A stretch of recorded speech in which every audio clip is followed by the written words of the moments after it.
du Cap La Merveille. El maravilloso, el pibe de oro, de Chichi. Vale y Popa. Yes, Olivia.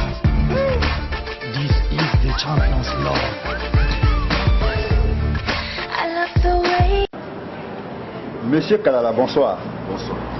Vous êtes congolais, vous êtes directeur de Congo Plaza. Oui. Vous résidez au Japon, à Tokyo. Oui. L'année 2011 est une année décisive pour la République démocratique du Congo. Que pensez-vous de la révision constitutionnelle? D'abord, je vous remercie pour cette opportunité que vous m'accordez pour discuter avec vous. Concernant la révision constitutionnelle, je pense que d'abord, la loi fondamentale n'a pas besoin d'être échangée du jour au lendemain. Et même si elle doit être changée, il faut vraiment des investigations pour connaître les motivations, les vraies raisons pour lesquelles cette loi fondamentale doit être changée. Et à la veille des élections, si cette loi fondamentale arrive à être changée, cela pousse à des suspicions et nous devons nous méfier de ce genre de cadeaux. De ce côté-là, en tout cas, je lance un appel afin que ceux qui font l'opposition, les leaders de l'opposition, afin qu'ils puissent faire en sorte que le peuple soit rassuré que ces élections auront lieu dans les conditions les meilleures. Oui, monsieur Kalala, que pensez-vous des élections? Oui, concernant les élections de 2011, je crois que c'est une opportunité pour les Congolais, les leaders congolais, de redonner espoir à toute cette population congolaise qui est affamée, meurtrie et violée. Comme vous le savez, il y a eu plus de 6 millions de personnes tuées à l'est de la République démocratique du Congo et plusieurs femmes violées.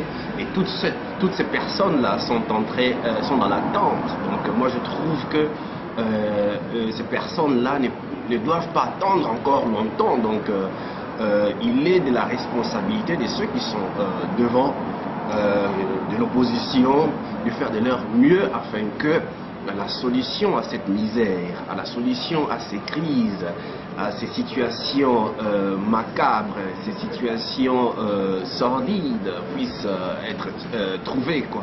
Donc, et devant cette souffrance, je crois que les élections représentent une alternative ou une alternative qui pourra peut-être certainement amener la population congolaise qui souffre déjà vers la voie, le chemin de la liberté que nous cherchons tous. À mon avis, c'est une alternative qu'il faut soutenir. Oui, monsieur Kalala, croyez-vous à la crédibilité de ces élections? Je pourrais dire que le peuple congolais, à l'heure actuelle, n'est pas dupe.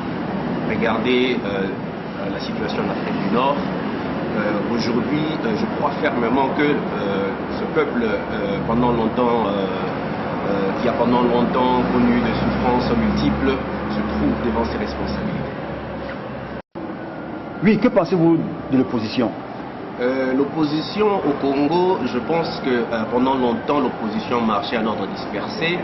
Et j'espère que cette fois-ci, cette opposition a tiré les leçons du passé et cette opposition pourra se mettre ensemble, se ranger en ordre de bataille afin qu'il y ait une alternative au cours de cette année 2011 pour donner réponse, revendication et à cette population congolaise qui est en difficulté. Allez-vous être candidat? Nombreux connaissent déjà ma position. Je crois qu'aujourd'hui, là, il n'est pas question de dire quoi que ce soit sur ce qui est en train de se préparer de mon côté. Je crois que vous le saurez au moment opportun. Oui, merci monsieur Kalala d'avoir répondu à nos questions.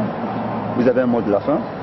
Le mot de la fin, bon, tout ce que je peux dire seulement, c'est que je demande d'abord au peuple congolais de prendre ses responsabilités devant l'histoire et par rapport à la situation qui se passe à travers le monde. Je crois fermement que ce sera de cette manière-là qu'il pourra, je peux dire, préparer l'avenir.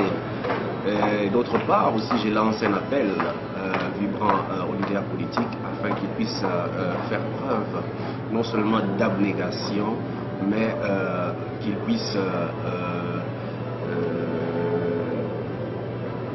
faire preuve de maturité politique afin qu'ils puissent mener ces élections, ces situations, ces événements de 2011 dans les conditions les meilleures.